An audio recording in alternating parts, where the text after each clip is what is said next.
jaajëfal leen ci ànd bi ngeen di ànd ak ñun mbokku internet yu 5M TV Sénégal jaa ngeen jëf ci teewlu bi. mbokk internet yu 5M TV Sénégal dal leen jàmm ci seen chaîne bile xibaar yi la ca gën a fës ki moom salon Sweet Beauté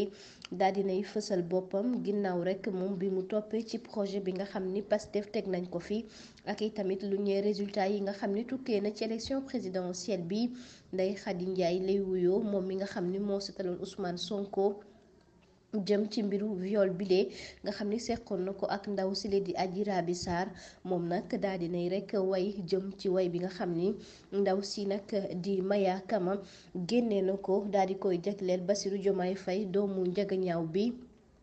moom nag ci way boobee sax kon lay rek daal di topp di way di wax ni Sonko refu Diomaye mu nekk way boo xam ni kon Maya Kama moom rek moo ko daal di way muy ndaw boo xam ni kon nag moom séeréer la